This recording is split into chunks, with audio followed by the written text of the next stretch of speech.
America में मॉर्टेल में लगी आग में एक पूरा भारतीय परिवार खत्म हो गया है। गुजरात के नडियाद का रहने वाला ये परिवार अच्छी जिंदगी जीने के सपनों के साथ अभी मुश्किल से 2 साल पहले ही अमेरिका गया था। ये दर्दनाक घटना 1 जुलाई के दिन ओहायो स्टेट में बनी और मृतकों की पहचान हितेश सुथार, उनकी पत्नी हीना सुथार और 20 साल की बेटी ईशानी सुथार के रूप में की गई है। जिस मॉर्टेल में दुर्घटना घटी वहीं पर मृतक पति पत्नी पिछले कुछ महीनों से जॉब करते थे और ये मॉर्टेल क्लीवलैंड से साउथ में 60 माइल की दूरी पर स्थित है। लोकल पुलिस के अनुसार वूस्टर टाउनशिप की इकोनो लॉज नाम की इस मॉर्टेल में रात के समय आग लगी और तीनों मृतक एक ही रूम में सो रहे थे। गहरी नींद में होने के कारण शायद उन्हें फायर अलार्म भी न सुनाई देने से वे समय पर बाहर नहीं निकल पाए थे।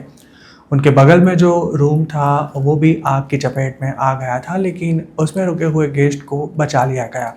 फायर डिपार्टमेंट को रात 1:30 बजे के आसपास मॉर्टेल में आग लगने का मैसेज मिला था। हितेश भाई, उनकी पत्नी और बेटी को बाहर निकालने के लिए काफ़ी प्रयास किए गए, लेकिन मदद पहुंचने से पहले ही तीनों ने दम तोड़ दिया और उन्हें घटना स्थल पर ही मृत घोषित किया गया था। ये भी जानकारी प्राप्त हुई है कि हितेश सुथार और उनकी पत्नी एक आध साल या फिर उससे भी अधिक समय से इसी मॉर्टेल में जॉब करते थे, जबकि उनकी बेटी ईशानी मॉडल के सामने ही आए हुए मैकडॉनल्ड में काम किया करती थी। ये मॉडल के ऑनर कौन है ये नहीं जाना जा सका है, लेकिन वह भी कोई भारतीय हो ऐसी पूरी संभावना है। ऐसे भी बात सामने आई है कि इस मॉडल का सौदा हो चुका था और यहाँ पर एक अपार्टमेंट बनने वाला था। हालांकि आधिकारिक तौर पर इसकी कोई पुष्टि नहीं हो सकी है। फिलहाल इकोनो लॉज मॉडल को बंद कर दिया गया है और उसमें रहने वाले लोगों को दूसरी मॉडल्स में शिफ्ट किया जा चुका है। कुछ रिपोर्ट्स में ये भी दावा किया गया है कि आग लगने के बाद इस फैमिली ने फ्रंट डेस्क पर फ़ोन किया था। आग काफ़ी फैल चुकी होने के कारण उनका रूम से बाहर निकलना असंभव हो चुका था, जिसके कारण उन्हें बाथरूम में ही जाकर दरवाज़ा बंद कर शावर चालू कर देने के लिए सलाह दी गई थी। जान बचाने के लिए इस परिवार ने ये किया भी था, लेकिन धुएं के कारण तीनों गिनती के समय में ही घुट गए थे।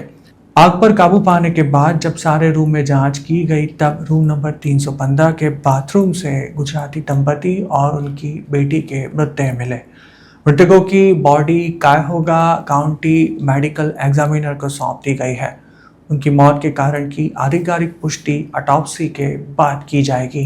लोकल मीडिया रिपोर्ट्स के अनुसार आग लगने के कारण मॉर्टेल को भी काफ़ी नुकसान हुआ है और आग कैसे लगी ये जानने के लिए भी फिलहाल जांच चल रही है। मॉर्टेल में रुके एक शख्स ने इस बारे में बताया कि आग लगी उससे पहले धमाका सुनाई दिया था, जिससे शॉर्ट सर्किट के कारण भी आग लगने की संभावना नकारी नहीं जा सकती। ये आग गिनती की मिनटों में ही इतनी विकराल हो गई कि उस पर काबू पाने में ही 1 आध घंटे जितना समय निकल गया। इस दौरान मॉर्टेल में रुके ज़्यादातर लोगों को रेस्क्यू कर लिया गया था, लेकिन गुजराती फैमिली अंदर ही फंसी रह गई थी। इस घटना के प्रत्यक्षदर्शियों ने लोकल मीडिया से बात करते हुए बताया कि सब कुछ इतनी जल्दी हो गया कि किसी को कुछ पता ही नहीं चला। गिनती के मिनटों में ही पूरी मॉर्टेल में चीख पुकार शुरू हो गई और जो लोग जाग गए थे उन्होंने दूसरे रूम के दरवाजे खटखटाकर अंदर सो रहे लोगों को अलर्ट भी किया था। लेकिन बदकिस्मती से गुजराती फैमिली को आग लगने की जानकारी मिली तब तक काफ़ी देर हो चुकी थी। अमेरिका में मॉर्टेल में जॉब करने वाले कई भारतीय वहीं पर रहते हैं और वैसे ही हितेश भाई और उनकी पत्नी भी जिस मॉडल में काम करते थे वहाँ ही बेटी के साथ रहते थे। उनका इमिग्रेशन स्टेटस क्या था उसकी कोई जानकारी नहीं मिल सकी है।